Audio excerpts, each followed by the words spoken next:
Hello बच्चों, कैसे हैं आप सब। बेटा इस वीडियो में हम डिस्कस करेंगे एटम चैप्टर से जो भी अब तक प्रीवियस ईयर्स बोर्ड में क्वेश्चन आए हैं वो सब हम यहाँ पे डिस्कस करेंगे, चाहे वो 1 मार्क वाले हो, 2, 3 या 5 मार्क्स वाले हो, सभी यहाँ पे हम 1 बाय 1 डिस्कस करेंगे। चलिए शुरू करते हैं। देखो बेटा, पहला क्वेश्चन है, यहाँ पे लिखा है, ये ऑल इंडिया 2014 में आया है। The ground state energy of hydrogen atom is -13.6 electron volt. आपको जो है ग्राउंड स्टेट की टोटल एनर्जी गिवन है, कितनी है, माइनस का 13.6 इलेक्ट्रॉन वोल्ट। आपसे पूछ क्या रहा है, what are the kinetic and potential energy of the electron in this state. आपको बताने है कि काइनेटिक एनर्जी कितनी होगी और बेटा पोटेंशियल एनर्जी कितनी होगी। देखो मैंने यहाँ पे साइड में बेटा 3 फॉर्मूले लिखे हुए हैं कि जो काइनेटिक एनर्जी होती है वो होती है बेटा half K Z E square by R, potential होती है माइनस का K Z E square by R, और टोटल होती है बच्चे माइनस का half K Z E square by R. देखो ये जो काइनेटिक एनर्जी और पोटेंशियल एनर्जी टोटल एनर्जी है ये कैसे आती है, इनका डेरिवेशन मैं इसी वीडियो में आगे डिस्कस करूंगा क्योंकि वो एग्जाम में आया है कई बार। ठीक है, तो आगे इसका डेरिवेशन भी कर लेंगे हम लोग। तो अभी देखो, आप इन तीनों रिलेशन से आप ऑब्जर्व करते हो कि जो काइनेटिक एनर्जी है और जो टोटल पोटेंशियल एनर्जी है उनका क्या रिलेशन है, काइनेटिक और टोटल का क्या रिलेशन है, यहाँ से इजीली आप निकाल सकते हैं। देखो बेटा, जो काइनेटिक एनर्जी होती है वो माइनस ऑफ टोटल एनर्जी के बराबर है। देखो आप ऑब्जर्व कर सकते हो, काइनेटिक है आपकी प्लस की half K Z E square और टोटल है आपकी माइनस का half K Z E square, तो केवल माइनस साइन का फर्क है। तो this will be minus of minus का 13.6 that is equal two plus 13.6 electron volt. ये तो आगे बेटा हमारे पास काइनेटिक एनर्जी। पोटेंशियल क्या होती है, पोटेंशियल आपकी होती है 2 टाइम्स ऑफ टोटल एनर्जी, क्योंकि हमें टोटल गिवन है। ठीक है, 2 इंटू माइनस का 13.6 this will be minus 27.2 electron volt. ये आपके पास आगे बेटा पोटेंशियल एनर्जी। ठीक है, यही पूछा गया था, 1 मार्क्स में ये क्वेश्चन था। अगले क्वेश्चन पे आते हैं। When is the hydrogen alpha line of the Balmer series in the emission spectrum of hydrogen atom obtain. ये बोल रहा है कि बाल्मर सीरीज के अंदर, आपको पता होना चाहिए कि बाल्मर सीरीज क्या होती है। चलो मैं थोड़ा सा इसके बारे में एक बार डिस्कस करता हूँ आपसे। देखो बेटा, बेसिकली हाइड्रोजन का जो स्पेक्ट्रम है उसकी 5 सीरीज होती है। एक होती है लाइमन सीरीज, इसी में इसका आंसर आ जाएगा। एक होती है बेटा बाल्मर, एक होती है पास्चन, एक होती है बेटा ब्रैकेट, और लास्ट वन होती है पी फंड। ठीक है बेटा, ये आपके पास 5 हाइड्रोजन की स्पेक्ट्रम सीरीज है। लाइमन सीरीज का मतलब होता है कि जब आपका N1 की वैल्यू 1 हो और N2 की वैल्यू आपकी 1 से अलग, 2, 3, 4 एनीथिंग टू द इन्फिनिटी, कितनी भी हो सकती है। मतलब कहने का क्या है, मतलब कहने का ये है बेटा कि जब भी कोई इलेक्ट्रॉन 2 से 1 में जाएगा या 3 से 1 में जाए या 4 से 1 में जाए, मतलब उसका बेस क्या है, 1 है ना, पहला ऑर्बिट है आपका ना, तो उसे हम सीरीज को बोलते हैं लाइमन सीरीज ना। और जो लाइमन सीरीज में जो भी आपका ट्रांजिशन होता है, जब वो 2 से 1 पे जाए या 3 से 1 पे जाए, तो जो यहाँ वेवलेंथ आती है वो आती है बेटा अल्ट्रा वायोलेट रीजन की, ध्यान रखना ये पेपर में आता है। दूसरी बात, बाल्मर सीरीज होती है बेटा, N1 की वैल्यू को हम 2 कर देते हैं और N2 की वैल्यू को लिख देते हैं 3, 4, 5 up to dot dot infinity.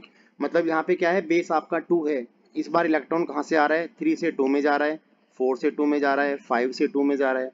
मतलब ऐसे ऐसे हायर स्टेट से जो आपका बेस है वो क्या है, 2 है ना। ठीक है, जो यहाँ पे लैम्डा, जो आपका यहाँ पे लैम्डा आता है वो किस रीजन का आता है, वो आता है बेटा आपका विजिबल रीजन का, ध्यान रखना।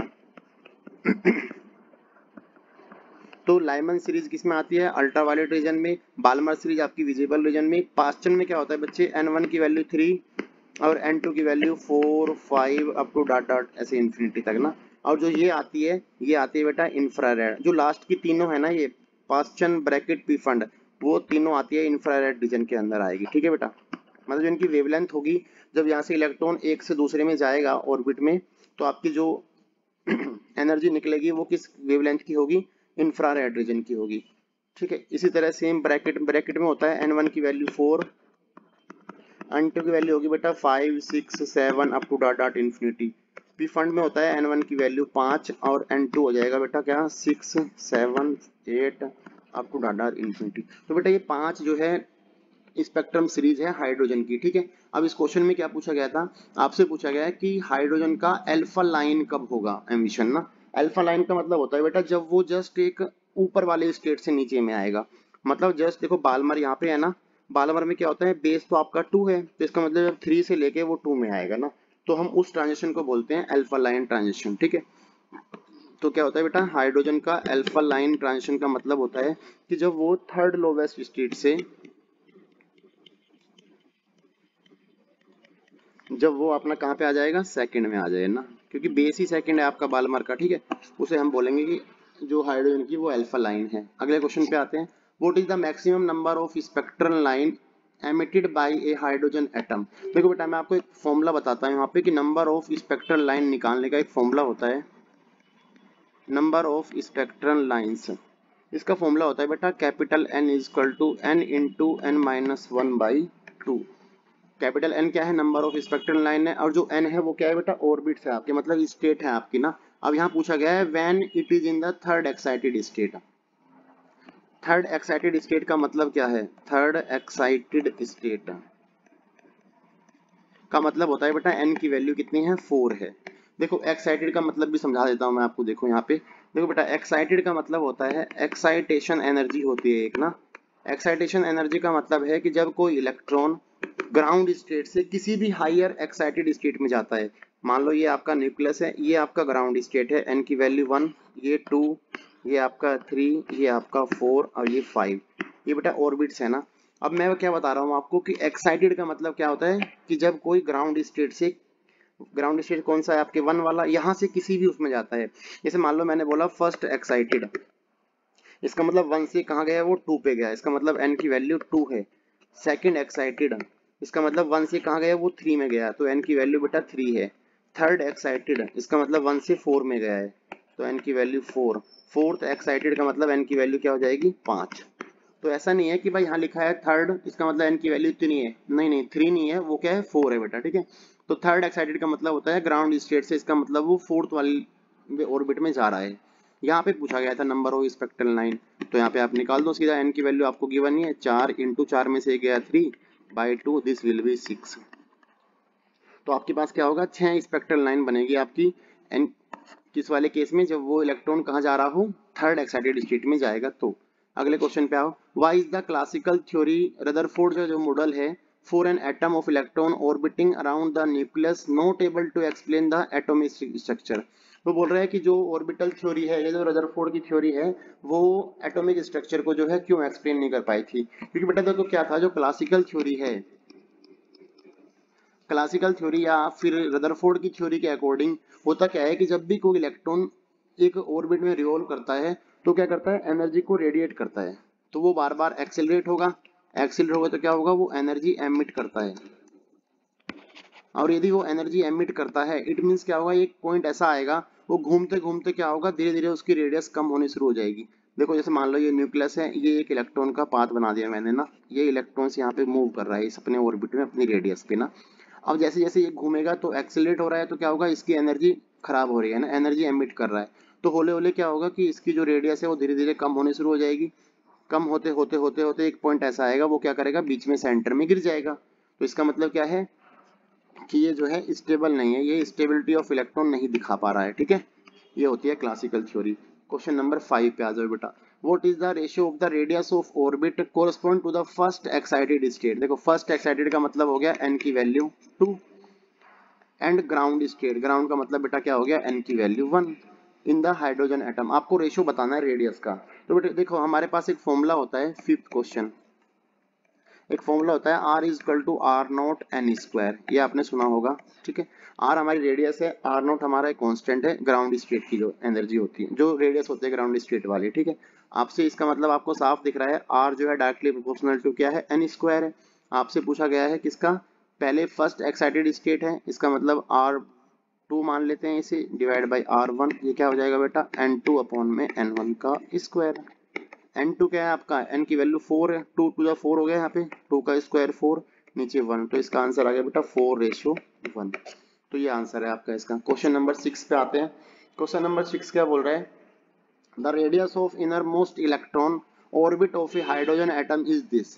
आपको जो है इनर मोस्ट, जो सबसे पहला जो इलेक्ट्रॉन है N इक्वल टू 1 वाला, which is called ground state ना, ग्राउंड स्टेट की जो इलेक्ट्रॉन की जो रेडियस है वो हमें गिवन है बेटा, कितनी है, R0 से लिख देते हैं इसको 5.3 इंटू 10 की पावर -11 मीटर, या वी कैन से 0.53 एंगस्ट्रॉम भी लिख देंगे इसको, ठीक है। ये हमें ग्राउंड स्टेट की रेडियस पता है। What is the radius of orbit in the second excited state. देखो बेटा, सेकंड एक्साइटेड स्टेट का मतलब क्या हो गया कि n की वैल्यू 3 होगी। मैंने आपको अभी पीछे समझाया था एक्साइटेड का मतलब क्या होता है, ठीक है बच्चे। तो n की वैल्यू 3 में पूछ रहा है कि रेडियस कितनी होगी। तो आप जस्ट फॉर्मूला लगा दो सेम जो पीछे यूज किया था, r is equal to R naught N square वाला। तो बेटा आर नॉट तो हमें बेस गिवन ही है 0.53 एंगस्ट्रॉम इंटू 10, एन क्या है 3 है, तो 3 का स्क्वायर क्या हो जाएगा बेटा 9। इसका मतलब ये क्या आ गई 9 टाइम्स आ गई 0.53 एंगस्ट्रॉम 10 की पावर माइनस का 10।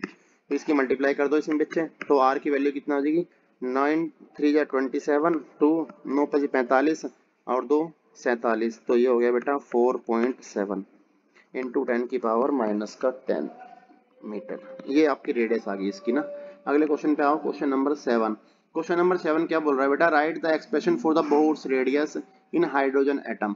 देखो आपको रेडियस का फॉर्मूला बताना है। देखो अभी आगे आगे क्वेश्चन आएंगे तो मैं वहां पे रेडियस कैसे आती है उसका डेरिवेशन भी करके दिखाऊंगा, ठीक है। और काइनेटिक एनर्जी क्या होती है, पोटेंशियल क्या होगी, टोटल कैसे आएगी, वो भी हम ड्राइव करेंगे, ठीक है। यहाँ पे केवल इसने एक्सप्रेशन लिखने को बोला है, तो आप केवल r की वैल्यू लिख दीजिए। r की वैल्यू जो होती है वो होती है बेटा n square h square by 4 pi m k z e square. ये इसका मैथमेटिकली फॉर्मूला होता है, एक्सप्रेशन है रेडियस का, ठीक है। यदि यहाँ से पूछता वो ग्राउंड स्टेट के लिए लिखो तो बेटा n की वैल्यू क्या हो जाती 1 हो जाती, और हाइड्रोजन एटम है तो z की वैल्यू भी क्या हो जाती 1। तो this will B h square divide by 4 pi m के ई स्क्वायर, क्योंकि मैंने n को और z को क्या रख दिया है 1 रख दिया है, ठीक है बेटा। अगले क्वेश्चन पे आओ, question number 8। State Bohr's quantisation condition for the defining stationary orbit. देखो स्टेशनरी ऑर्बिट या फिर स्टेबल ऑर्बिट के लिए, स्टेशनरी ऑर्बिट या stable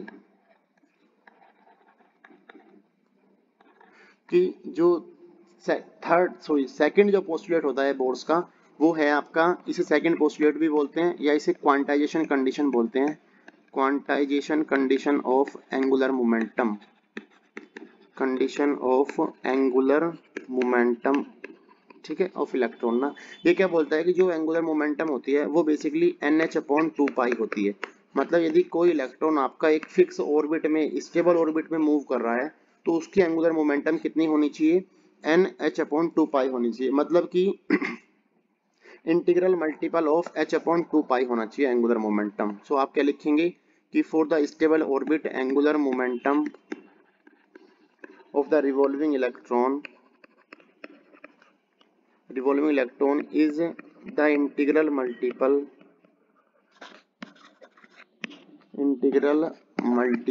of H/2 that is the angular momentum condition. Quantization वाली जो कंडीशन है वो ये होती है बेटा, ठीक है। एंगुलर मोमेंटम को आप क्या लिख सकते हैं, r क्रॉस p होता है ये आपका, और r इंटू पी होता है m इंटू वी। तो आप इसे ये भी लिख सकते हैं mvr is equal to NH/2 ये भी आप इसे लिख सकते हैं, ठीक है बेटा। अगले क्वेश्चन पे आते हैं, क्वेश्चन नंबर 9। अब देखो 2 मार्क्स वाले क्वेश्चन आ गए हमारे पास ना। ध्यान रखना इस चैप्टर से मैक्सिमम टाइम 2 और 3 मार्क्स के क्वेश्चन बनते हैं। 5 मार्क्स का बहुत ही चांस होता नहीं है बिल्कुल भी कि आज से चांस उसका जो है क्वेश्चन बनेगा, लेकिन इस चैप्टर से मैक्सिमम 3 और 2 मार्क्स वाले क्वेश्चन आते हैं। तो आप कंसंट्रेट करना अच्छे से 3 और 2 मार्क्स वाले क्वेश्चन के ऊपर, ठीक है। एक भी क्वेश्चन छूटना नहीं चाहिए आपसे ना। चलो बेटा सुनो क्या लिखा है यहाँ पे, define the term impact parameter and distance of closest approach in the alpha particle in the Geiger Marsons scattering experiment, ठीक है। देखो मैं समझाता हूँ आपको एक्चुअली में इम्पैक्ट पैरामीटर क्या होता है या फिर डिस्टेंस ऑफ क्लोजेस्ट अप्रोच क्या है। देखो पहले इम्पैक्ट पैरामीटर की वैल्यू समझ लो अपना। इम्पैक्ट पैरामीटर ये 2022 में क्वेश्चन आया है, लिखा हुआ है टर्म 2 में, ठीक है। लास्ट ईयर ही आया था क्वेश्चन। इम्पैक्ट पैरामीटर को बी से डिनोट करता है। ये होता क्या है वो देखो एक बार ना। जैसे बेटा मान लो मेरे पास ये न्यूक्लियस है, ठीक है, ये आपका पूरा एटम है। इधर से मान लेते हैं कि अल्फा स्कैटरिंग हो रही है, अल्फा पार्टिकल्स जो है बम्बार्ड कर रहे हैं इसके न्यूक्लियस पे आ रही है। ये मैंने कुछ अल्फा पार्टिकल्स लिए हैं, मान लो 1 2 3 4 5। देखो इनका जो वेलोसिटी वेक्टर है वो किस तरफ है, इस तरफ है। वेलोसिटी आपकी इस तरफ जा रही है ना, ये इधर जा रहा है, ये भी बेटा इधर जा रहा है, ये भी इधर जा रहा है, ये वाली सारे की वेलोसिटी क्या है, इस तरफ है ना। तो देखो जो न्यूक्लियस के सेंटर से किसी भी अल्फा पार्टिकल की जो ये परपेंडिकुलर डिस्टेंस होती है ना, दैट इज बी, इसे बोलते हैं बेटा इम्पैक्ट पैरामीटर। यहाँ देखो ये जो 3 नंबर है, 3 नंबर के लिए ये सेपरेशन ज्यादा है, यदि मैं एक और पार्टिकल लूंगा तो उसके लिए ये सेपरेशन ज्यादा है। मतलब कि न्यूक्लियस ऑफ द सेंटर से लेके, इस सेंटर पॉइंट से लेके इस अल्फा पार्टिकल तक की जो सेपरेशन है परपेंडिकुलर, इसे बोलेंगे इम्पैक्ट पैरामीटर, या फिर इसे बोलेंगे, या फिर इसे बोलेंगे। ठीक है बेटा, समझ गए। सेम वे में नीचे हो जाएगा ये वाली चीज, ये वाली चीज ना। तो इम्पैक्ट पैरामीटर क्या होता है कि परपेंडिकुलर डिस्टेंस, समझना बच्चे, perpendicular distance from the centre of the nucleus to the, कहां तक है बेटा ये, to the velocity vector of the alpha particle,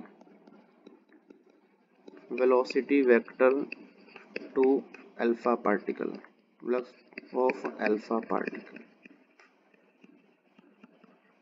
मतलब कौन सी डिस्टेंस है बेटा, ये वाली डिस्टेंस है। ठीक है, इसे बोलते हैं इम्पैक्ट पैरामीटर। इसका जो मैथमेटिकली एक्सप्रेशन होता है वो आता है के जेड, इसका डेरिवेशन आपके सिलेबस में नहीं है, लेकिन फिर भी आप केवल ये फॉर्मूला याद कर लेना, K Z E square cot theta by 2 divide में आ गया kinetic energy half M V square.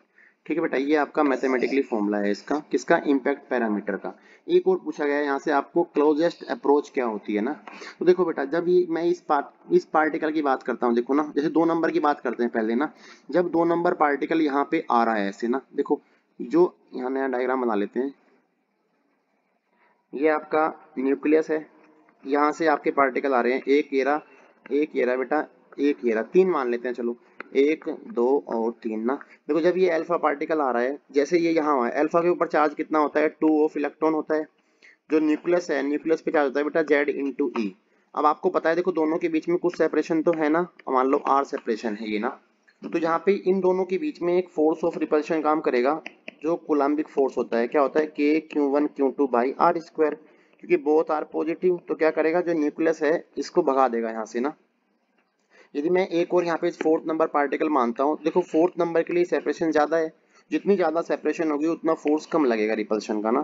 तो आप ऑब्जर्व करते हैं कि जो ये पार्टिकल है, ये जो 2 नंबर पार्टिकल है, इस पे ज्यादा रिपल्शन पड़ता है, तो ये क्या करता है, ऐसे आते आते ये यहाँ से ऐसे घूम जाता है इस तरफ ना। ये जो 4th नंबर पार्टिकल है, इस पे थोड़ा सा कम रिपल्शन पड़ा, ये यहाँ से ये इधर चला जाना इसको ऐसे था, लेकिन वो थोड़ा सा डाइवर्ट हो गया अपने पाथ से। सेम वे में 3rd वाले पे रिपल्शन पड़ता है, ये इधर मुड़ जाता है। लेकिन बात करते हैं 1 नंबर पार्टिकल की। देखो 1 नंबर पार्टिकल डायरेक्ट सेंटर की तरफ जा रहा है ना, तो क्या होता है कि जैसे जैसे ये चलता रहा, तो एक पॉइंट ऐसा आता है हमारे पास, न्यूक्लियस से एक मिनिमम सेपरेशन आती है, जिसे मैंने मान लो R0 नाम दे दिया, कि ये वो मिनिमम सेपरेशन है जहां पे जाके पार्टिकल जो है रिबाउंड मारना शुरू कर देता है, रिट्रेस करना शुरू कर देता है अपना पाथ ना। जब यहाँ से आ रहा था तो इसके पास मैक्सिमम काइनेटिक एनर्जी होती है, which is equal to 5.5 mega electron volt ना। जैसे जैसे ये आता है वैसे वैसे न्यूक्लियस जो है उस पर अपोजिशन फोर्स देता है, तो उसकी धीरे धीरे काइनेटिक एनर्जी कम होती रहती है, और इस पॉइंट पे आके उसकी वेलोसिटी क्या होगी, 0 ना।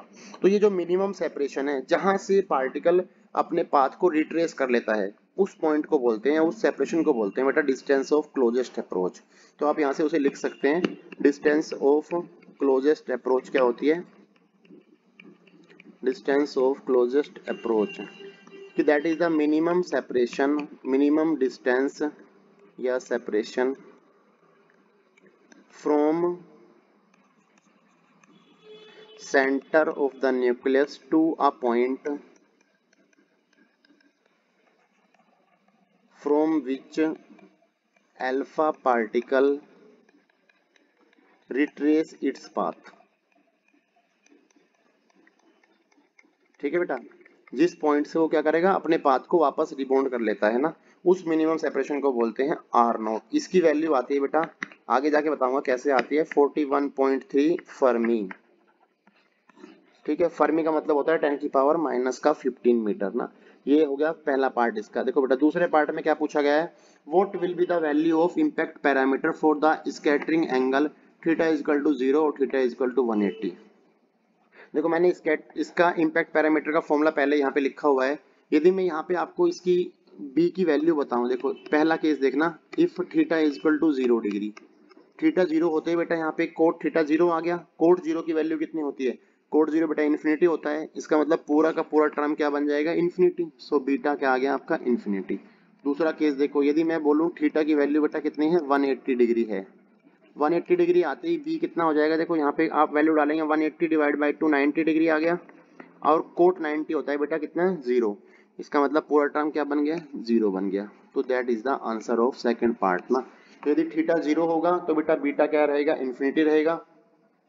थीटा यदि 180 रहेगा तो बी कितना रहेगा बेटा? जीरो रहेगा। ठीक है, अगले क्वेश्चन पे आते हैं, क्वेश्चन नंबर 10। क्वेश्चन नंबर 10 क्या बोल रहा है आपका ये? Right short coming of the Rutherford atom model. आपको ये बताना है कि उसकी शॉर्ट कमिंग क्या है, मतलब कि उसकी जो लिमिटेशंस थी वो क्या है, रदरफोर्ड पे जो ड्रॉबैक्स थी वो क्या है, वो आपको बताना है। आपको पता होगा कि जो रदरफोर्ड का मॉडल है, देखो मैं समझा देता हूँ यहाँ पे। रदरफोर्ड मॉडल की जो ड्रॉबैक्स है वो दो ड्रॉबैक्स है जिसकी वजह से ये फेल हो गया था आपका ना। नंबर एक चीज का कि जो ये एक तो ना तो स्टेबिलिटी ऑफ इलेक्ट्रॉन दिखा पाया था, स्टेबिलिटी ऑफ इलेक्ट्रॉन्स ना, क्योंकि हमने अभी डिस्कस किया था पीछे कि जो क्लासिकल थ्योरी है वो क्या बोलती है कि जब भी इलेक्ट्रॉन मूव करेगा तो क्या करता है, वो धीरे धीरे करके एनर्जी रेडिएट करता है। एनर्जी रेडिएट करता है तो क्या होगा, धीरे धीरे करके वो जो है सेंटर में गिर जाएगा, ऐसे ऐसे घूमते घूमते न्यूक्लियस के अंदर गिर जाएगा। तो इलेक्ट्रॉन स्टेबल नहीं है। दूसरी बात कि ये जो है can't explain spectral series of hydrogen atom, जो मैंने पीछे बताया था ना, लाइमन बाल्मर पास्चन, ये जो है उस चीज को एक्सप्लेन भी नहीं कर पाया था। ठीक है बेटा, इसलिए वो फेल हो गया था। आगे क्या पूछा गया है इसी क्वेश्चन में? आगे पूछा गया है explain how these were overcome by the postulated Bohr's atomic model. Bohr's ने जो है इसको कैसे ठीक किया ना। तो बेटा देखो, बोर्स की थ्योरी क्या बोलती है? बोर्स ने केवल ये बताया था कि भाई जो भी इलेक्ट्रॉन मूव करता है ना, वो जो है एनर्जी रेडिएट नहीं करता, can't radiate energy. Moving electron जब अपने ऑर्बिट में घूमता है तो वो एक फिक्स ऑर्बिट में घूमता है, उसकी अपनी फिक्स एनर्जी होती है, वो अपनी एनर्जी रेडिएट नहीं करता। केवल रेडिएट कब करता है? Only radiate energy when it goes from one level to another level. यदि वो एक स्टेट से दूसरे में जाएगा ना, तब जाके वो एनर्जी रेडिएट करता है। It goes from one transition to another ना, यदि वो ट्रांजिशन करता है वन लेवल से लेके 2 में 3 में 4 में कहीं पर भी एक ऑर्बिट से दूसरे में जाएगा तो वो एनर्जी रेडिएट करता है, अदरवाइज वो एनर्जी रेडिएट नहीं करता है। इसलिए जो है जो इलेक्ट्रॉन है वो स्टेबल है। अगले क्वेश्चन पे आते हैं बेटा, क्वेश्चन नंबर 11। क्वेश्चन नंबर 11 क्या बोल रहा है आपका कि explain briefly how Rutherford model of scattering by a target nucleus can provide information on the size of nucleus। ये बोल रहा है कि न्यूक्लियस के साइज के बारे में कैसे रदरफोर्ड ने जो है एक्सप्लेनेशन दी थी। देखो मैं आपको बता देता हूँ कि रदरफोर्ड की थ्योरी क्या थी। उसने पहली बात तो जो रिजल्ट निकला था बेसिकली वो निकला था कि जो आपका most of the alpha particle है वो सीधे निकल जाते हैं गोल्ड फॉइल से ना, विदाउट डिफ्लेक्शन। पहली बात तो ये कि मोस्ट ऑफ द पार्टिकल्स कौन से वाले? अल्फा पार्टिकल ना, गोज स्ट्रेट विदाउट डिफ्लेक्शन। एक तो ये मिला था हमें। दूसरी बात जो हमें ऑब्जर्वेशन मिली थी रिजल्ट में उसके, वो मिला था कि जो एक पार्टिकल है 8000 में से, वो जो है बेटा क्या करता है 90 डिग्री पे स्कैटर्ड हो जाता है, और जो एक पार्टिकल है 80,000 में से वो 180 डिग्री पे रिट्रेस करता है अपने पाथ को ना। तो ये ऑब्जर्वेशन इन्होंने जो है प्राप्त की थी, किससे? एक्सपेरिमेंट से। अब ये बोल रहा है कि इस एक्सपेरिमेंट से वो कैसे साइज ऑफ न्यूक्लियस के बारे में बताता है ना। तो ये क्या बोलता है कि देखो, जो आपको यहाँ साफ साफ लिख रहा है पहले एक्सपेरिमेंट, पहली जो ऑब्जर्वेशन है उसमें लिखा हुआ है most of the alpha particle goes straight without deflection ना, मतलब बहुत कम एंगल पे जो है वो पार्टिकल जो है सीधे निकल रहे हैं। इसका मतलब क्या है कि जो न्यूक्लियस का साइज है that is very very small ना, उसका साइज जो है बेटा बहुत छोटा है। और साइज छोटा होने का एक और वो है कि जो देखो ये वाला रिजल्ट देखो आप ना, 1/80,000 ना 180 डिग्री पे रिट्रेस मार रहा है। इसका मतलब क्या है कि यार जो अल्फा पार्टिकल है वो यहाँ से रिट्रेस ले रहा है, इसका मतलब कोई सॉलिड पार्टिकल भी है अंदर ना, जिसको इसने न्यूक्लियस नाम दिया था, कि जिसका साइज तो बहुत छोटा है लेकिन है जरूर ना, क्योंकि भाई मोस्ट ऑफ द पार्टिकल सीधे निकल रहे हैं, लेकिन एक पार्टिकल 80,000 में से वो टकरा के वापस जा रहा है। इसका मतलब ये है कि पार्टिकल तो अंदर है, कुछ ना कुछ सॉलिड चीज है, लेकिन वो साइज में बहुत छोटी है ना। तो जिसका साइज जो है फर्मी लेवल का आता है वो 10⁻⁻15 लेवल का होता है, इसका साइज ऑफ द न्यूक्लियस ना। वो यहाँ से इन सारे एक्सपेरिमेंट से जो है ये डिस्कवरी होती है ना। ठीक है बेटा। और दूसरी बात की जो न्यूक्लियस होता है वहाँ पे सारा मास कंसेंट्रिक होता है आपका ना, जो भी उसमें पूरा जो है एटम का मास होता है वो वहाँ पे सारा कंसेंट्रिक माना गया है। अगले क्वेश्चन पे आओ बेटा। Obtain the expression for the ratio of D Broglie wavelength associated with the electron orbiting in the second and third excited. देखो बेटा, सेकंड एक्साइटेड स्टेट का मतलब क्या होता है, एन की वैल्यू 3 हो गई। थर्ड एक्साइटेड स्टेट का मतलब हो गया बेटा एन की वैल्यू 4। ये बोल रहा है कि आपको रेशो बताना है दोनों का डी ब्रोगली वेवलेंथ का, कि जब एक थर्ड वाले में है और एक जब फोर्थ वाले में है। देखो क्वेश्चन नंबर 12 ना, आपको ये देखना पड़ेगा कि यार लैम्बडा का एन से रिलेशन क्या है, क्योंकि लैम्बडा निकालना है हमें और एन की वैल्यू पता है। तो आप जानते हैं कि देखो बेटा लैम्बडा क्या होता है, बेसिकली एच अपॉन पी होता है, ये आपने सुना है। पी होता है आपका linear momentum, that is mass into velocity. तो यदि मैं यहाँ से m इंटू वी निकाल लूँ which is equal to H upon lambda, ये आ गया। इसमें r से आप मल्टीप्लाई कर दो, ऊपर नीचे दोनों तरफ जो है r से मल्टीप्लाई कर देंगे, तो M V R equal to आ गया बेटा एच आर अपॉन में लैम्बडा। और एम वी आर क्या होता है आपका, l होता है एंगुलर मोमेंटम। तो l इक्वल टू आ गया बेटा मेरे पास एच आर अपॉन में लैम्बडा। और h की वैल्यू, l की वैल्यू आपको पता ही है क्या है, एन एच अपॉन में 2 पाई भी होती है। तो यहाँ से आप ऑब्जर्व करते हैं कि जो आपका h है, h तो कैंसिल आउट हो गया। तो जो यहाँ बेटा आपका लैम्बडा आया हमारे पास, लैम्बडा आ गया बच्चे 2 पाई r अपॉन में n। ये मेरे पास एक फॉर्मूला आया। देखो इस फॉर्मूले को मैं आगे क्वेश्चंस में यूज करूंगा, अभी मैं बता देता हूँ। यहाँ पे n से मल्टीप्लाई इधर करी तो बेटा lambda into N equal to 2 pi r। ये फॉर्मूला आगे बहुत काम आएगा, इंपॉर्टेंट फॉर्मूला है, इसे आप मार्क करके रख लेना अपने साथ। ठीक है बेटा, ये बहुत काम आएगा जब आप क्वेश्चंस की प्रैक्टिस करेंगे। ठीक है बच्चे। अगले क्वेश्चन इसमें देखो, अभी अब हमें यहाँ पूछा गया है कि भाई लैम्बडा का एन के साथ क्या रिलेशन। देखो एन के साथ देख के लग रहा है कि ये इनवर्सली है ना, लेकिन आर भी एन पे डिपेंड करता है। आर बेटा होता है directly proportional to N square. तो आप ऑब्जर्व करते हैं कि जो आर है डायरेक्टली है एन स्क्वायर पे, और जो लैम्बडा है वो है बेटा देखो किस पे, 1 अपॉन एन पे तो है ही, और आर भी आपका एन स्क्वायर पे, तो एन से एन कट गया। तो जो लैम्बडा आया वो है बेटा किस पे, डायरेक्टली प्रोपोर्शनल टू एन। इसका मतलब जो इस क्वेश्चन का आंसर बनेगा, लैम्बडा क्या आ गया, डायरेक्टली प्रोपोर्शनल टू एन आया ना। अब आपसे रेशियो पूछा गया था किसका, सेकंड टू थर्ड एक्साइटेड ना। तो बेटा देखो lambda second by lambda third क्या हो जाएगा, N second by N third. N second की वैल्यू कितनी है, एन की वैल्यू है यहाँ पे 3 पहले और फिर 4, दिस विल बी 3:4। तो बेटा इसका आंसर आ गया 3:4। अगले क्वेश्चन पे आते हैं। अगला क्वेश्चन क्या बोल रहा है, question number 13। A hydrogen atom in the ground state is excited by an electron beam of 12.5 electron volt energy. ये बोल रहा है कि एक ग्राउंड स्टेट का इलेक्ट्रॉन है, उसे जो है 12.5 इलेक्ट्रॉन वोल्ट एनर्जी दी गई ना। ठीक है, आपने एनर्जी कितनी सप्लाई करी बेटा उस पर, 12.5 इलेक्ट्रॉन वोल्ट। अब जो ग्राउंड स्टेट में है उसके पास एनर्जी कितनी होती है बच्चे, वो होती है माइनस का 13.6 इलेक्ट्रॉन वोल्ट। उसे आपने 12.5 दे दी, तो उसके पास एनर्जी कितनी रहेगी, अब 1.1 इलेक्ट्रॉन वोल्ट एनर्जी हो गई उसके पास ना। ठीक है, ये हमें एनर्जी मिल गई उसके पास ना, कि अब फाइनली उसके पास कितनी एनर्जी है, 1.1 इलेक्ट्रॉन वोल्ट। आपसे पूछा क्या है, find out the maximum number of lines emitted by the atom from its excited state. आपको बताना है कि कितनी नंबर ऑफ लाइंस होगी यहाँ पे। तो यहाँ पे आप एन की वैल्यू निकालनी है। बेसिकली आपको एन की वैल्यू का एक फॉर्मूला पता होगा, माइनस का 13.6 बाई एन स्क्वायर। तो आपको ई की वैल्यू आई चुकी है हमारे पास, माइनस का 1.1, माइनस से माइनस कट गया। तो बेटा एन स्क्वायर कितना आ गया मेरे पास, 13.6 डिवाइड बाई 1.1। जब आप इसे कैंसिल आउट करेंगे तो ये बेटा 12 पॉइंट कुछ आ जाएगा यहाँ पे।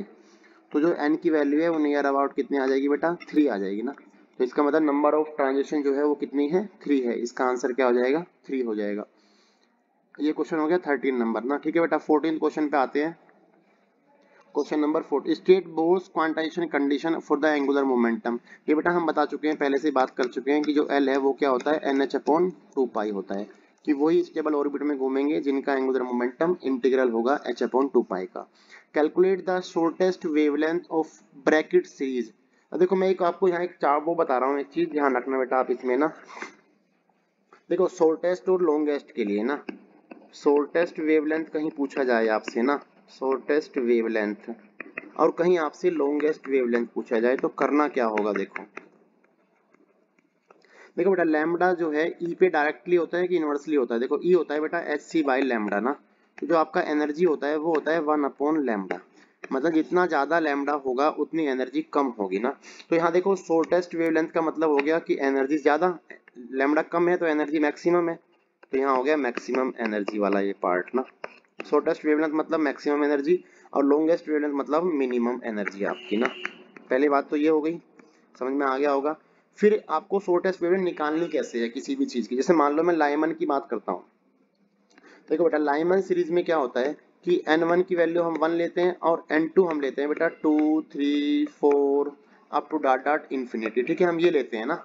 अब देखो शॉर्ट सबसे ज्यादा हमें एनर्जी कब मिलेगी या सबसे ज्यादा एनर्जी कब होगा। देखो जरा 1 में एनर्जी कितनी होती है बेटा, 1 लेवल ग्राउंड स्टेट में जो n की वैल्यू 1 है ना उसमें एनर्जी होती है -13.6। n इक्वल टू 2 में होती है बेटा एनर्जी माइनस का 13.4।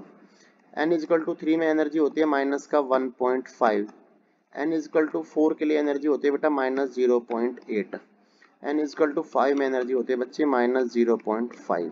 ठीक है, ये आप पांचों चीजें याद रखेंगे। ठीक है, अब देखो ये क्या बोल रहा है कि मिनिमम आपको मैक्सिमम एनर्जी कब मिलेगी, इन्फिनिटी पे एनर्जी 0 होती है। यदि कोई ट्रांजेक्शन इन्फिनिटी से फर्स्ट में जाएगा ना तो सबसे ज्यादा आपकी एनर्जी ट्रांजिशन होगा। तो ध्यान रखना शॉर्टेस्ट वेवलेंथ के लिए क्या करना है आपको, n1 की वैल्यू तो वो रखनी है आपको जो भी आपकी सीरीज गिवन होगी। जैसे मान लो लाइमन सीरीज है तो n1 की वैल्यू 1 हो जाएगी, यदि बाल्मर होती तो बेटा n1 की वैल्यू 2 हो जाएगी। लेकिन जो n2 रखना है वो ऑलवेज क्या रखेंगे आप, इंफिनिटी रखेंगे। कब, यदि शॉर्टेस्ट वेवलेंथ पूछा गया है तो। यदि आपसे लॉन्गेस्ट वेवलेंथ मतलब मिनिमम एनर्जी ट्रांजिशन, तो बेटा मिनिमम एनर्जी ट्रांजिशन कब होगा, जब आपका जस्ट अगले वाले से नीचे वाले में, मतलब कि आपका सेकंड वाले से इलेक्ट्रॉन कहाँ जाएगा, फर्स्ट में जाएगा। तो n1 की वैल्यू तो आप वो रखेंगे जो भी आपकी सीरीज है और n2 की वैल्यू जस्ट आगे वाली। जैसे मान लो मैं लाइमन केस की बात करता हूँ तो लाइमन में n की वैल्यू 1 है तो ये हो जाएगा 2। यदि मैं बालमर की बात करूं बेटा, बालमर में ये 2 हो जाएगा तो ये हो जाएगा बच्चे 3। तो ध्यान रखना लॉन्गेस्ट वेवलेंथ कब निकलेगी आपको, जब जस्ट आगे वाली ले लेंगे, और शॉर्टेस्ट वेवलेंथ कब निकलेगी बेटा, जब आप इन्फिनिटी लेंगे। क्वेश्चन में पूछा गया था कि ब्रैकेट सीरीज के अंदर, बेटा ब्रैकेट कौन सी होती है, फोर्थ वाली होती है, तो n की वैल्यू कितनी होती है 4 आपकी ना। आपको शॉर्टेस्ट वेवलेंथ बतानी है कि कितनी होगी। तो देखो बेटा ब्रैकेट के अंदर आपने फॉर्मूला सुना होगा जिसे बोलते हैं रिडबर्ग इक्वेशन बोलते हैं उसको ना, रिडबर्ग्स इक्वेशन। ये क्या होती है, ये होती है 1/लैम्डा r into 1/n1 square minus 1/n2 square. n1 n2 आपकी जो है ऑर्बिट्स है, r आपका रिडबर्ग कांस्टेंट होता है जिसकी वैल्यू होती है बेटा 1.09। इसे नियर अबाउट 1 ही रखते हैं 10 की पावर 7। ये रिडबर्ग कांस्टेंट की वैल्यू है। लैम्बडा आपको चाहिए ना, आपसे पूछा गया आपके पास कौन सी सीरीज है बेटा, आपके पास ब्रैकेट सीरीज है ना। ब्रैकेट का मतलब n की वैल्यू 4 है, मतलब n1 आपका 4 है तो n2 क्या हो जाएगा। अभी मैंने बताया था आपको कि शॉर्टेस्ट पूछा गया है तो n2 क्या रखेंगे, इन्फिनिटी। तो यहाँ पे आप वैल्यू डाल दीजिए, ये 1/r 1.09 10 की पावर 7। ये बेटा आ गया 1/n की पावर 4 चुक 16 हो गया, ये -1/इन्फिनिटी, ये बेटा 0 हो जाएगा। तो आपके पास ये सिंप्लीफाई कर लो फटाक से जल्दी जल्दी से। तो बेटा 1/लैम्बडा आ गया हमारे पास 1.09 इंटू 10 की पावर 7 डिवाइड बाई 16। तो जो यहाँ से लैम्बडा निकलेगा वो लैम्बडा आपका कुछ ना कुछ वैल्यू आएगी। आप ध्यान रखना किसकी आती है ब्रैकेट सीरीज बेटा, किस में आती है, इंफ्रारेड में आती है ना, मैंने पीछे बता रखा है। तो इसे आप कैलकुलेट कर लेंगे, डायरेक्ट लिख देंगे यहाँ पे इंफ्रारेड रीजन में ये जो है बिलोंग करती है।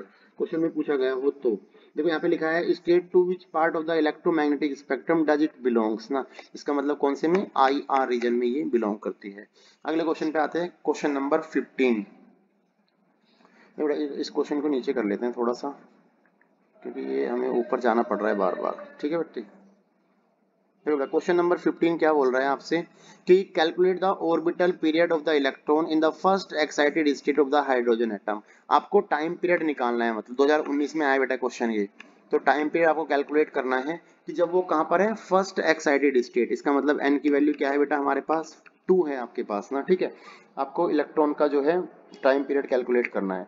देखो टाइम पीरियड का फॉर्मूला आपको पता है, ये बेसिकली क्या होता है, टाइम पीरियड होता है बेटा 2π/ओमेगा और ओमेगा होता है v equal to r omega. So omega हो गया हमारे पास v/r। आप इसे यहाँ पुटअप कर दो। तो बेटा टाइम पीरियड का मेरे पास फॉर्मूला हो गया ट्वाइस पाई आर, ऊपर चला गया घूम के वी नीचे आ गया। तो मेरे पास ये टाइम पीरियड का फॉर्मूला है। तो मेरे को टाइम पीरियड ये कैलकुलेट करना है, लेकिन यार इसके लिए आपको पहले आर हम पता होनी चाहिए, आपको वी पता होनी चाहिए ना। तो पहली बात तो आप आर निकाल लीजिए। आर का फॉर्मूला आपके पास जस्ट मैंने पीछे बताया था क्या होता है, ये होता है बेटा N square H square divide by 4 pi M K Z E square. इस फॉर्मूले में देखो आप n की वैल्यू 4 पुट करो, क्योंकि दो नहीं सॉरी n की वैल्यू आप 2 पुट करेंगे यहाँ पे, क्योंकि n कौन सा है आपका फर्स्ट एक्साइटेड है ना। तो n की वैल्यू 2 पुट करेंगे, h की वैल्यू पता ही है बेटा, m की वैल्यू मास ऑफ इलेक्ट्रॉन पता है, k की वैल्यू पता है 9 क्रॉस 10 की पावर 9, z की वैल्यू पता है, हाइड्रोजन एटम है तो n की वैल्यू 1 बन जाएगी, जेड की वैल्यू 1 बन गई। इलेक्ट्रॉन का चार्ज भी पता है बेटा 1.6 10 की पावर माइनस का 19। यहाँ से आप आर निकाल लेंगे, तो जो आर की वैल्यू आएगी वो मैं आपको बता देता हूँ कितनी आएगी। वो नियर अबाउट आपके आनी चाहिए 2.12 10 की पावर माइनस का 10 मीटर। ठीक है, सेम वे में आप वेलोसिटी निकालेंगे। तो बेटा देखो जो वेलोसिटी का फॉर्मूला होता है, इसका वेलोसिटी का फॉर्मूला होता है जेड ई स्क्वायर। ये भी मैं आगे ड्राइव करके दिखाऊंगा आपको अभी कि ये कैसे आता है, 2h/e0। ठीक है बेटा, यहाँ मैंने k की वैल्यू पुटअप कर दी है, n की वैल्यू यहाँ फिर आप 2 डालेंगे, h की वैल्यू पता ही है, एप्सिलॉन नॉट पता है, z पता है, e पता। सारी वैल्यू निकालने के बाद आप जो आपके पास v आया, v आएगा हमारे पास बेटा 1.09 10 की पावर 6 मीटर पर सेकंड। इसे आप कैलकुलेट कर लेना। v आपके पास मिल गया, r आपके पास मिल गया बेटा, v भी मिला, r भी मिला, दोनों वैल्यू को उठा के इस टाइम पीरियड वाले फॉर्मूले में डाल दो।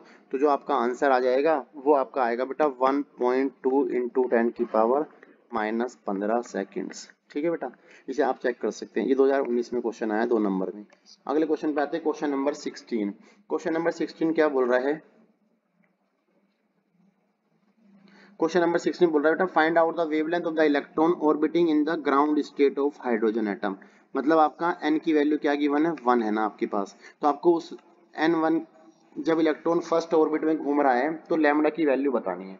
देखो मैंने आपको पीछे एक फॉर्मूला बताया था अभी कि ये फॉर्मूला आगे काम आएगा। कौन से वाला बेटा, n lambda equal to 2 pi r। तो बेटा इस फॉर्मूले को आप यहाँ पे यूज कर दो। देखो n की वैल्यू 1 पता है, 1 into lambda equal to 2 pi into R क्या हो जाएगा, या आर एन होता है यहाँ पे ना। एन के लिए आर ग्राउंड स्टेट हो गया आपका, ग्राउंड स्टेट की रेडियस आपको पता है कितनी होती है, 2 पाई इंटू ये होती है बेटा 0.53 एंगस्ट्रोम 10 की पावर माइनस 10। तो लैम्डा हमारे पास ये निकल गया बस। तो जो आपका वेवलेंथ होगा इस इलेक्ट्रॉन का कि जो किसमें घूम रहा है, ग्राउंड स्टेट में घूम रहा है, तो इसकी वैल्यू आ जाएगी, इसे मल्टीप्लाई कर दो, पाई से मल्टीप्लाई करो तो दिस विल बी 3.14 10 की पावर माइनस का 10 मीटर। ठीक है बेटा, ये लैम्डा आ गया हमारे पास ना। क्वेश्चन नंबर 17 पे आते हैं। क्वेश्चन नंबर 17 क्या बोल रहा है, find out the wavelength of the electron orbiting in the first excited state in the hydrogen atom.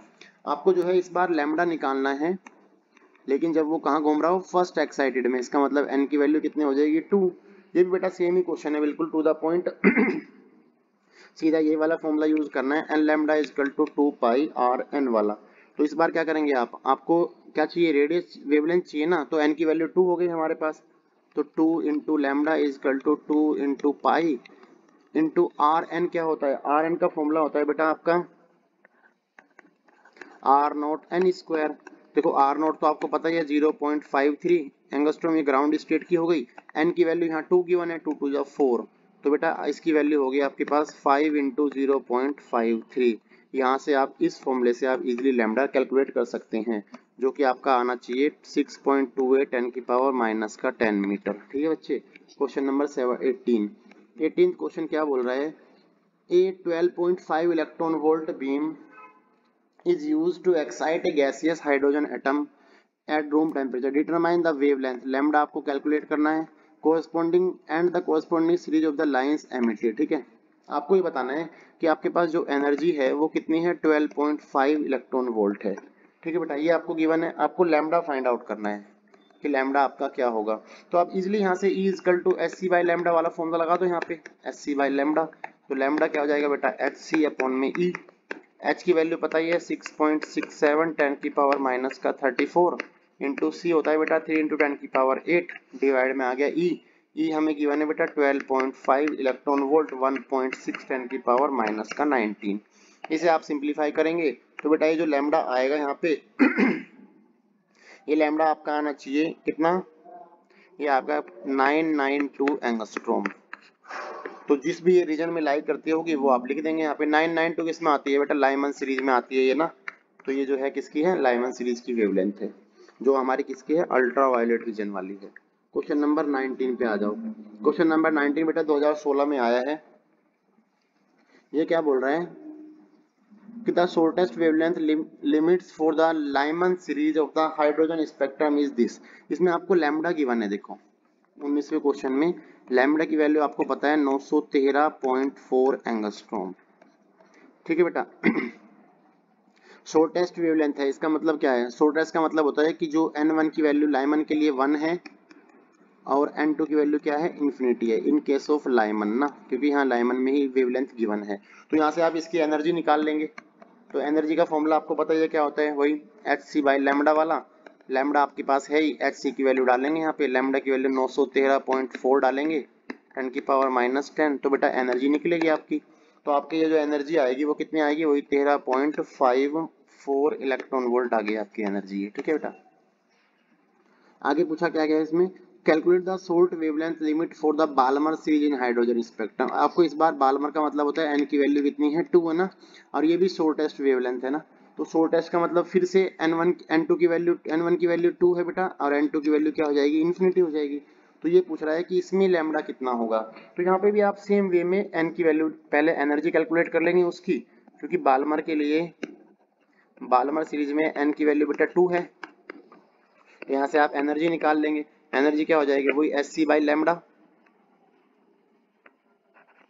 Energy का एक्सप्रेशन तो पहले यहाँ से निकालना पड़ेगा, माइनस का 13.6 डिवाइड बाई एन स्क्वायर। जब आप यहाँ इसकी वैल्यू डालेंगे, इसकी वैल्यू डाल के यहाँ पे बेटा कितना आ जाएगा, n की वैल्यू 2 टू 4 हो जाएगा, तो this energy will be 3.38 something कुछ ऐसी आएगी।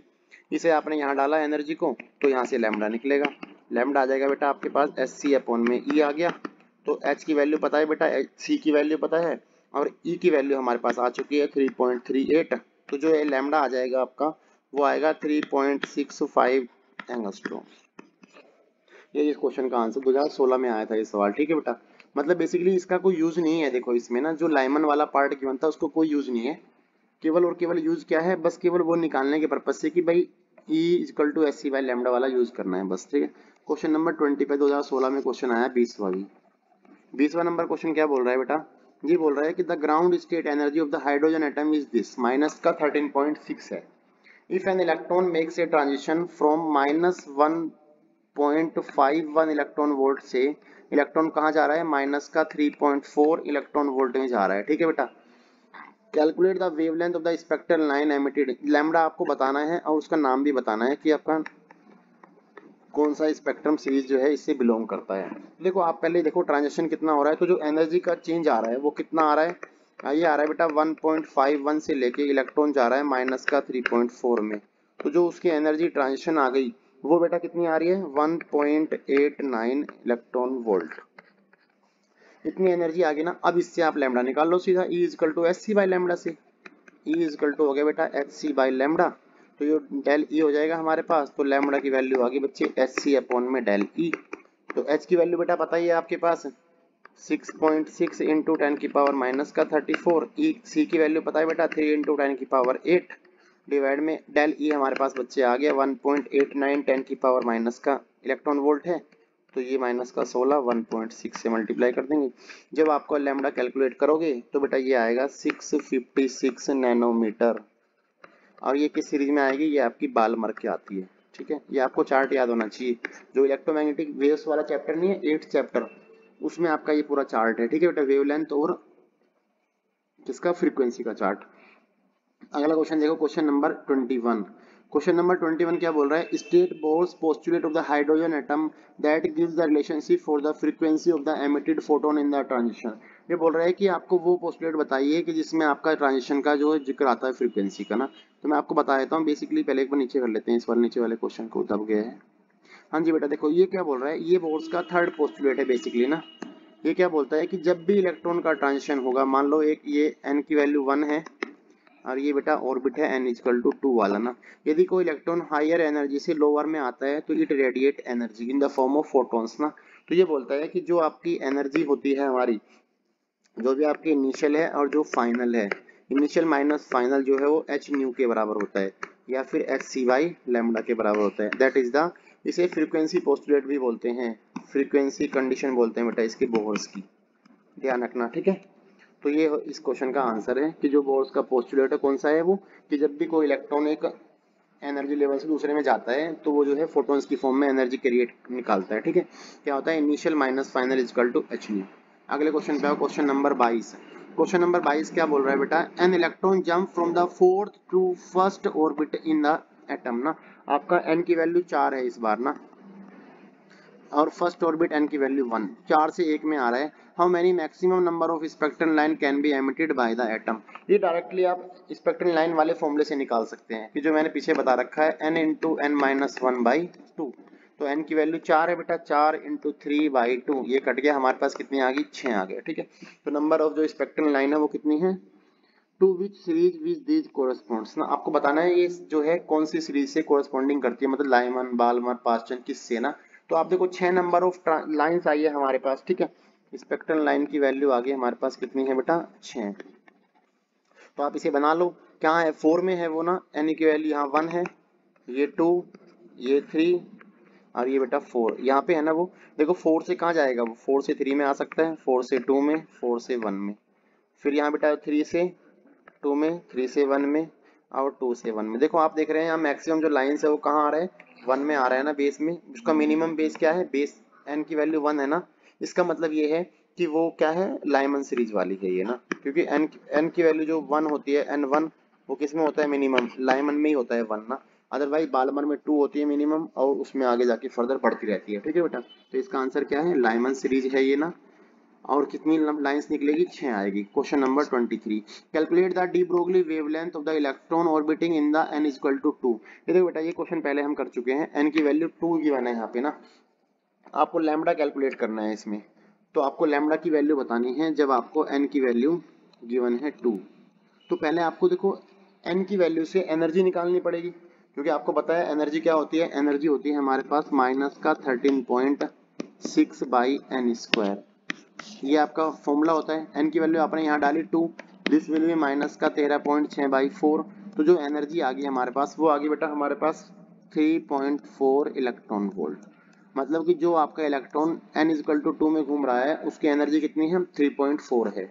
अब आपको लैम्डा निकालना है, तो लैम्डा और एनर्जी का क्या रिलेशन होता है, आपने पढ़ा होगा एक रिलेशन होता है बेटा, lambda equal to h upon P, और p को यदि मैं काइनेटिक एनर्जी में कन्वर्ट करूं, this will be 2m K ई का स्क्वायर रूट। ये आपने पढ़ा होगा बेटा रिलेशन ना, कि जो मोमेंटम होता है वो होता है 2m के ई का स्क्वायर रूट।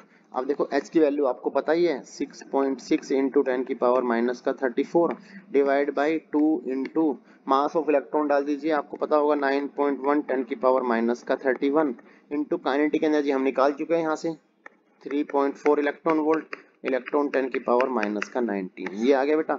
अब यहाँ से इजीली आप लैम्डा कैलकुलेट कर सकते हैं, ये लैम्डा आता है 6.62 एंगस्ट्रॉम, और ये को 6.62 एंगस्ट्रॉम इसका आंसर आ गया, ठीक है बेटा। ये आपको कैलकुलेट करना था। क्वेश्चन नंबर 24, इसको थोड़ा नीचे कर लेते हैं। क्वेश्चन नंबर 24 क्या बोल रहा है बेटा, use de Broglie hypothesis to write the relation of the nth radius of the Bohr orbit in terms of Bohr's quantisation condition of the orbital angular momentum. मतलब आपको बेसिकली क्या है कि जो आपको रेडियस का फॉर्मूला नहीं है वो आपको निकालना है बस ना, रेडियस का फॉर्मूला बताना है आपको इन टर्म्स ऑफ किसकी, एंगुलर मोमेंटम कंडीशन की फॉर्म, मतलब कि mv और r की फॉर्म में बताना है या nh की फॉर्म में बताना है। देखो यहाँ मैं आपको तीनों ड्राइव करके दिखाता हूँ, वो ना जो मैंने आपको बताया था ना पीछे रेडियस वाला, ये वही क्वेश्चन है। r की वैल्यू आपको कैलकुलेट करनी है, जो कितनी आती है, n square h square divide by 4 pi square m के z e स्क्वायर, ठीक है बेटा। ये रिलेशन पूछ रहा है यहाँ पे ना ये। तो अभी मैं यहाँ पे ड्राइव कर देता हूँ आपके सामने, एक बार यहाँ पे देखो रेडियस के लिए ना, समझना बेटा। देखो रेडियस के लिए क्या करेंगे, ये मान लो ये आपका न्यूक्लियस हो गया Z इंटू ई, ये इलेक्ट्रॉन है आपका ई से घूम रहा है। ये डायरेक्टली क्वेश्चन भी आता है कि प्रूव करके दिखाओ जो रेडियस होती है वो डायरेक्टली प्रोपोर्शनल टू किसके होती है, एन स्क्वायर की। पहला डेरिवेशन इस चैप्टर का। देखो ये दोनों के बीच में रेडियस r है मान लेते हैं, तो आपको पता है कि यार विदाउट सेंट्रीफ्यूगल फोर्स कोई भी बॉडी जो है सर्कुलर पाथ पे मूव नहीं कर सकती बेटा, ठीक है। तो यहाँ पे जो सेंट्रीफ्यूगल फोर्स मिलता है, सेंट्रीफ्यूगल फोर्स क्या होता है, mv² r होता है। वो कहाँ से मिलता है, दोनों के बीच का जो कूलम्बिक फोर्स है ना, k q1 into Q2 divide by r²। एक r से r काट दो तो बेटा mv² इक्वल टू आ गया, थोड़ा छोटा लिख रहा हूँ जिससे कि जल्दी हो जाइए ना, kz² बाई, मेरे पास ये इक्वेशन आ गई, यहाँ से r की वैल्यू यहाँ से कैलकुलेट करो, ये आ गया बेटा kze² बाई mv²। अब यहाँ पे हम बोर्स की जो क्वांटाइजेशन कंडीशन है एल वाली वो लगाते हैं। एल इक्वल टू क्या होता है बेटा, nh/2 होता है, और एल की value M V into R भी होती है। यहाँ से भी आप आर कैलकुलेट कर लीजिए, तो ये बन गया बेटा NH/ में twice pi M into V. एक आर ये रहा, एक आर ये रहा, दोनों इक्वेशन को आप जो है कंपेयर कर दीजिए। जैसे आप कंपेयर करेंगे तो बेटा आपके पास आ जाएगा NH/ में 2 pi M V equal to kze² upon में mv²। v से v कट गया, एक m से m कट गया, तो बेटा देखो जो हमारे पास v आएगा, यहाँ पे v क्या आ जाएगा मेरे पास, 2 पाई kze² बाई nh। ये देखो ये हो गया आपका डेरिवेशन किसका, वेलोसिटी वाला ना, ये भी काम आएगा आगे ना। अब इसको उठा के इस रिलेशन में डाल दो, यहाँ पे सेकंड नंबर इक्वेशन में डाल दो, तो जो आपके पास एक्सप्रेशन आएगा r का, वो हमारे जो निकलवाना है वो आ गया हमारे पास NH/ में 2 पाई m, v की वैल्यू ये रही बेटा मेरे पास 2 पाई kze² डिवाइड बाई NH घूम के ऊपर जाएगा, तो बेटा r की वैल्यू आ गई मेरे पास n² divide by 2 to 4 pi mkze²। ये हमें ड्राइव करना था। तो देखो आपका रेडियस का फॉर्मूला भी ड्राइव हो गया, आपका वेलोसिटी का फॉर्मूला भी ड्राइव हो गया। आगे जो काइनेटिक एनर्जी वाला आएगा वो आगे बताऊंगा, ठीक है बेटा। ये यहाँ पे आ गया हमारा रेडियस वाला डेरिवेशन ना। अगले क्वेश्चन पे आओ, क्वेश्चन नंबर 25। 25th क्वेश्चन क्या बोल रहा है, an alpha particle moving with the initial kinetic energy k towards a nucleus of the atomic number z approach a distance d which is reverse in at its direction। मतलब कि एक वो minimum separation आपको distance of closest approach d given है, जहां से वो retrace कर लेता है अपने पाथ को, और वो काइनेटिक एनर्जी k से आता है। तो obtain the expression for the distance of closest approach in terms of kinetic energy k। देखो बेटा आपको एक बात पता है कि जो काइनेटिक एनर्जी होती है वो बेसिकली आपको पता है, काइनेटिक एनर्जी हो चाहे वो आपकी क्या हो, पोटेंशियल एनर्जी हो। आप मैं एक बात समझा रहा हूँ आपको, ये आपके पास न्यूक्लियस था, इस अल्फा पार्टिकल की बात कर रहे हैं हम ना, ये मान लो के एनर्जी से आ रहा है, और ये मिनिमम इतनी सेपरेशन है जो हमें गिवन है कि डी है ना, यहाँ से अपने पाथ को रिट्रेस कर रहा है ना। देखो जब ये आ रहा था इधर आते आते सबसे ज्यादा इसके पास क्या था, यहाँ पे टोटल एनर्जी में काइनेटिक एनर्जी थी किल बस ना, केवल यहाँ काइनेटिक एनर्जी है उसके पास। धीरे धीरे जैसे आगे बढ़ता है न्यूक्लियस का रिपल्सन झेलता है, धीरे धीरे करके क्या होगा, इस पॉइंट पे आते हुए उसकी काइनेटिक क्या होगी बेटा, जीरो हो गई। तो केवल क्या बची यहाँ पे, यहाँ केवल उसकी पोटेंशियल बची ना। अब पोटेंशियल क्या होती है, k q1 q2 by r होती है, ये आपने सुना होगा सेकंड चैप्टर में। तो यहाँ पे पोटेंशियल एनर्जी जो है कितनी आ गई, k q1 आपकी पता है ये वैल्यू क्या है, आपका अल्फा पार्टिकल बोल रहे हैं तो उसका चार्ज कितना हो गया 2e, और जो न्यूक्लियस का चार्ज है बेटा वो होता है z into E divide by क्या है d। ये पोटेंशियल आ गई ना। और यदि मैं कंजर्वेशन ऑफ एनर्जी लगा दूं कि this energy must be equal to this होना चाहिए, बस यहाँ पे इक्वेट कर दो आप, देखो आंसर आ जाएगा आपको ऑटोमेटिकली। इस वाले ब्रैकेट के अंदर मैं कर देता हूँ इसको, तो काइनेटिक एनर्जी कंजर्वेशन लगा देता हूँ, काइनेटिक इज इक्वल टू क्या है बेटा, पोटेंशियल के, और काइनेटिक आपके पास क्या है, के है, गिवन है ऑलरेडी, और पोटेंशियल क्या है आपकी, ये कांस्टेंट के 2e इंटू जेड ई डिवाइड में क्या है बेटा डी है। तो आपके जो डी है इसका जो है ये, इसे थोड़ा सिंप्लीफाई कर लो और आगे, ये हो गया के कांस्टेंट है बेटा, ये हो गया 2ze² डिवाइड बाई डी। तो डी की वैल्यू हमारे पास निकल जाएगी, यहाँ से क्या आ जाएगा, के 2ze² डिवाइड बाई के आ जाएगा, बस केवल हमारे पास ये आंसर आ गया इसका, बस ये आपको कैलकुलेट करना था, ठीक है बेटा। अगले क्वेश्चन पे आओ, question number 26। Find the ratio between wavelength of the most energetic. देखो बेटा मोस्ट एनर्जेटिक का मतलब क्या हुआ कि शॉर्टेस्ट वेवलेंथ होनी चाहिए आपकी ना, मोस्ट एनर्जी मतलब शॉर्टेस्ट वेवलेंथ, ध्यान रखना ये चीजें, आपको पहले मैंने बता रखा है कि यहाँ पे हाईएस्ट एनर्जी है, तो n2 की वैल्यू क्या होगी, इन्फिनिटी। और किसके लिए पूछ रहा है, इन स्पेक्ट्रम श्रेणी बाल्मर एंड पास्चन। ना देखो बाल्मर है तो N1 की वैल्यू क्या हो जाएगी, लाइमन बाल्मर, N1 की वैल्यू 2, N2 की वैल्यू इन्फिनिटी। और यहाँ पे भी मोस्ट एनर्जेटिक की बात है तो N1 की वैल्यू पास्चन में 3 होती है, N2 की वैल्यू क्या हो जाएगी, इन्फिनिटी। दोनों का रेशियो पूछ रहा है तो निकाल दो आसानी से। इसका रेशियो क्या बन जाएगा, देखो यहाँ पे मान लेते हैं लैम्डा है आपका, 1 अपॉन लैम्डा का फॉर्मूला होता है बेटा 1 upon N1 square minus 1 upon N2 square, ये होता है। यदि मैं बाल्मर वाले केस में देखूं 1 अपॉन लैम्डा बी लिख लेते हैं इसको बाल्मर के लिए, आर आ गया 1 अपॉन N1 की वैल्यू 2 होगी, 2 2 4 माइनस 1 अपॉन इन्फिनिटी, ये 0 हो गया। तो यहाँ से आप इजिली आर निकाल सकते हैं। तो बेटा 1 अपॉन लैम्डा बाल्मर क्या आ गया, आर अपॉन 4 आ गया पहला। सेम वे में 1 अपॉन पास्चन निकाल लो, 1 अपॉन लैम्डा पास्चन क्या हो जाएगा बेटा, 1 अपॉन आर की एन की वैल्यू 3 3 9 होगी, 1 अपॉन इन्फिनिटी 0 हो गया। तो बेटा ये आ गया 1 upon lambda Paschen equal to R upon 9। दोनों का रेशियो पूछा गया है, डिवाइड मार दो, ये ऊपर चला गया घूम के। तो बेटा जो lambda Paschen by lambda Balmer आया, दिस विल बी 9/4। और आपसे यदि lambda Paschen by Balmer by Paschen पूछा गया हो तो उल्टा कर देंगे 4/9। जो भी आपसे पूछा गया है उसके हिसाब से आंसर लिख दो। Question number 27।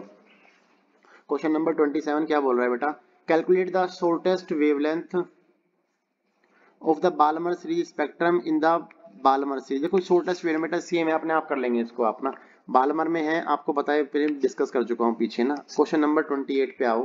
क्वेश्चन नंबर 28 क्या बोल रहा है कि in the study of Geiger Madison experiment on scattering of alpha particle Marsden है बेटा ये, ठीक है। Geiger Marsden experiment on the scattering of alpha particle by thin foil of gold, draw the trajectory of alpha particle in the Coulombic field of target nucleus. ना वही बनाना है आपको यहाँ पे ना, कि ये आपका न्यूक्लियस है, एक मिनिमम सेपरेशन दिखा दो, दैट इज आर नोट। यहाँ से एक अल्फा पार्टिकल आया, ये वापस रिट्रेस कर देना, यहाँ से ये आया, इसको जाना इसको ऐसे था, इसे ये इधर चला गया, एक और आया, ये यहाँ से बेटा इधर चला गया, यहाँ से एक ये आया, इसको जाना ऐसे था, ऐसे बना दो, यहाँ से ये आया, इसे थोड़ा सा इधर दिखा दो, दैट इज अ डायग्राम ना, ये ट्रेजेक्टरी बन गई आपकी ना। अब आगे क्या पूछा गया इसी में, explain briefly how one gets the information on the size of the nucleus from the study. ये वही है जो पीछे लिखना था आपको ना, जैसे मैंने बताया था आपको पीछे कि जो आपके वहां से इंफॉर्मेशन गैदरिंग मिलती है, जो रिजल्ट आएगा यहाँ से कि मोस्ट ऑफ द स्पेस खाली है। दूसरी बात, एक पार्टिकल 8000 में से 90 डिग्री पे जाता है, तो उसी के बारे में लिखना है सारा डाटा बेटा, ठीक है। अगले क्वेश्चन पे आओ। ये क्या पूछा है आगे, show that the radius of the orbital. ये मैं प्रूफ कर चुका हूँ बेटा, पहले देखो कि जो रेडियस है वो directly proportional to n square होती है, अभी मैंने डेरिवेशन करके दिखाया था, ठीक है। और जो वेलोसिटी है वो क्या होती है, 1/n होती है, क्योंकि वेलोसिटी का जो फॉर्मूला है पीछे आपने देखा हो, ये आया था 2πkz। देखो क्या था, वेलोसिटी का डेरिवेशन था बेटा 2πkz² तो वेलोसिटी वाला था 2πkz²/nh। तो देखो वेलोसिटी क्या है, 1/n पे करती है, ठीक है। ये डेरिवेशन है। अगला क्वेश्चन है question number 30, calculate the shortest wavelength in the Balmer series. ये आप इजीली कर लेंगे कि देखो शॉर्टेस्ट वेवलेंथ पूछा गया है, फिर से वही n2 की वैल्यू बेटा आप इन्फिनिटी रखेंगे, बाल्मर है तो n1 की वैल्यू 2 हो जाएगी आपके पास। ये आप इजीली हो जाना चाहिए आपसे, इसमें प्रॉब्लम नहीं बननी चाहिए आपको, ठीक है बेटा। अगले क्वेश्चन पे आओ। Infrared visible hydrogen spectrum does this wavelength line. आपको बताना है कौन से में, देखो बाल्मर है तो मैंने आपको पीछे बताया था, लाइमन वाली बेटा अल्ट्रा वायलेट में होती है, बाल्मर वाली आपकी क्या होती है, विजिबल में होती है, और जो आगे की तीन है ना, Paschen Brackett Pfund, all are lie in the infrared region, ठीक है बेटा। अगले क्वेश्चन पे आओ, question number 31, using Rutherford model of the atom derive the experiment for the total energy. देखो यहाँ पे टोटल एनर्जी का डेरिवेशन है, ये मैं यहाँ कर देता हूँ फटाफट से, टोटल एनर्जी वाला डेरिवेशन, छोटा सा डेरिवेशन है, इतनी बड़ी बात नहीं है। तो अब तक हम इसके देखो तो रेडियस वाला डेरिवेशन भी कर लिया हमने, वेलोसिटी वाला भी कर लिया, अभी कर लेते हैं टोटल एनर्जी वाला। देखो आपको पता है बेटा, जब कोई इलेक्ट्रॉन मूव कर रहा है तो काइनेटिक एनर्जी तो है ही उसके पास, हाफ mv², तो हाफ इंटू mv² की वैल्यू हम पीछे से डाल देते हैं, जहां से आपने फॉर्मूला देखा होगा mv²/r इक्वल टू होता है बेटा kze²/r², यहाँ से r कट जाता था पीछे, तो mv² आ गया kze²/r, यहाँ पुट अप कर दो इसको, kze²/r। ये काइनेटिक आ गई हमारे पास, पोटेंशियल होगी हमारे पास, क्योंकि आपको पता है पोटेंशियल घूम रहा है तो क्या होता है, माइनस का k q1 q2, तो ये आ गया z into Z E into E divide by आ गया R, this will be minus का K Z E square by R. ये पोटेंशियल आ गई। टोटल क्या करेंगे, दोनों को कंबाइन कर दो। जब आप कंबाइन करेंगे दिस प्लस दिस तो आपके पास आ जाएगा बेटा माइनस का half K Z E square by R. आप यहाँ आर की वैल्यू पुटअप कर दो, जो टोटल एनर्जी आएगी आपकी वो आपकी आ जाएगी बेटा यहाँ पे आर की वैल्यू जैसे ही आप डालेंगे 1/2 के जेड ई स्क्वायर डिवाइड में आर। आर का एक्सप्रेशन थोड़ा बड़ा सा एक्सप्रेशन था, उस वैल्यू को आप यहाँ पे डाल दीजिए। आर की वैल्यू थी हमारे पास ये रही, N square H square by 4 pi M K Z E square, N square H square divide by 4 pi M K Z E square.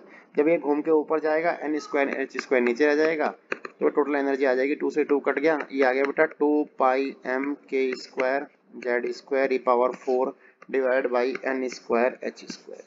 ये एक्सप्रेशन आ गया। माइनस साइन क्या दिखाता है, ध्यान रखना माइनस साइन केवल बाउंडनेस दिखाता है कि जो इलेक्ट्रॉन है आपका वो न्यूक्लियस के साथ क्या हो रखा है, बाउंड हो रखा है, एक अपने फिक्स ऑर्बिट में मूव कर रहा है।